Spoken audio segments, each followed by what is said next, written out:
In Johannesburg, South Africa, the day starts out for these young contenders the same as many others, with an early morning run.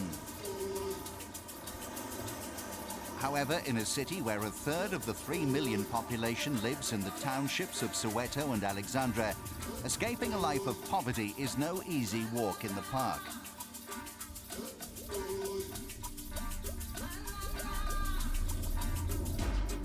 Professional boxing has always offered some a way out, and there is one man who's been helping these fighters fulfill their ambitions for the last 20 years. You know, I've always said that a fighter that gets into the ring has got to be 2,000% committed, because he's the one taking the punches. I can shout as much instructions from the corner or give as much instructions from the corner as possible, but I'm not getting hit. That guy's getting in there, he's getting hit. I commit myself 2,000% to my fighters, and I expect the same back from them. I don't ask my fighters at the gym in the daytime when they come to gym whether they ran in the morning. I was there to see them run this morning. You know, I don't have to ask my fighters, did you run? I was there to watch them run. So whatever I put in, I expect back from them. He is Nick Durandt, a trainer with an impressive record, having produced 14 world and over 60 South African champions. He learned from one of the legends of boxing, Lou Duva, and having worked with the likes of Evander Holyfield and Roy Jones Jr., Nick knows exactly what he wants. The biggest drive for me, the biggest achievement for me is victory. It's not about the cash, it's not about myself. It's about taking guys like, I've taken so many youngsters in life that come with nothing. I've got fighters that have joined me in the past that could not eat with a knife and fork. And to take youngsters that have come from the bush in Africa and make them world champions and see them with homes in the suburbs of South Africa, in the suburbs of Johannesburg, and see them driving BMWs, that for me is achievement. With 54 fighters in his gym, known as the Sweatbox, 28 of whom wear title belts, he's South African boxing's most successful trainer.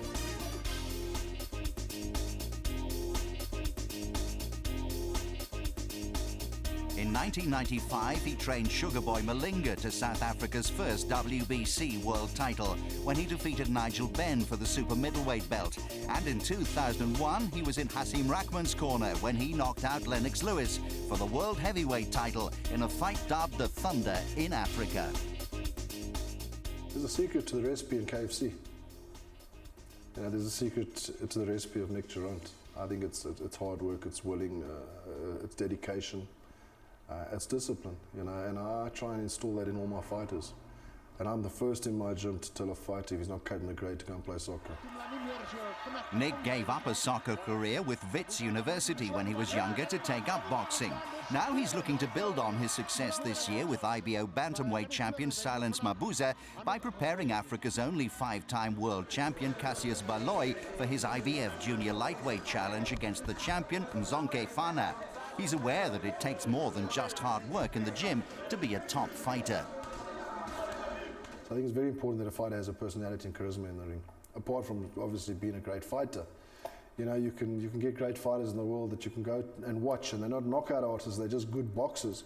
You can sit for 12 rounds and watch this guy box. He'll beat the other guy. And Nick's assessment of what makes a great fighter doesn't even spare the greatest himself a dressing down. Ali was Ali because of his mouth. I really don't think myself, you know, he was obviously one of the greatest fighters in the world, but I don't think that Ali would have lasted with the heavyweights of 5 years ago. If you took Ali in his prime, you took Mike Tyson in his prime, I think Tyson would have beaten Ali. I think Tyson would have knocked out Ali. Away from training fighters, Nick is very much a family man. Having been born on Boxing Day, though, fighting is in his blood and is never far away, as Nick's eldest son, Damien, has been working as a cornerman for him since the age of 14. And in 2005, with the help of sponsors, Nick opened up a public boxer-sized gym. While predominantly a business venture, Nick also sees the gym as a way to help his fighters, 12 of whom are currently employed there as trainers, develop new skills and give something back to boxing. There is no time frame to a boxer's career. The reason why I've got fighters employed there is that obviously first they can have an income outside of boxing. Secondly, that it's development of future trainers for our country. Thirdly, guys must be able to go out after boxing and have a life after boxing. Because as we've seen so many times in the world of boxing, great champions retire. 2 years down the road, these guys have got no money. I just think that fighters need to be educated while they're on top of their game. Having won 98% of the fights he's been involved in throughout his career, and having had fighters challenge for and capture numerous world titles against boxers such as Floyd Mayweather Jr. and Marco Antonio Barrera, Nick has had first-hand experience of seeing other trainers and the effects they have on fighters. Mayweather's blessed. He's blessed with a great talent. And I don't care if Roger Mayweather's watching this. He ain't the best trainer in the world. He's just a and a talker. Okay, there's many better trainers than Roger Mayweather. Floyd is Floyd Mayweather because of himself, not because of Roger. Floyd made himself. Floyd has a God-given talent. All Roger is a timekeeper, and he gives him water. Roger was a great fighter, but some great fighters can never make great trainers, and I don't believe that Roger's the great trainer he professes to be. Short term, there are title challenges and defences in the offing for Nick and his fighters. But looking further afield, is there anything he still wants to achieve before finally throwing in the towel? And I'd love to have the opportunity one day to train a great American fighter, to appoint me as their trainer, to give me a shot.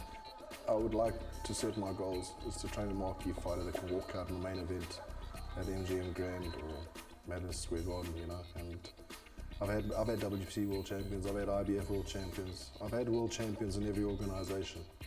But my ultimate goal is to train an HBO contracted fighter.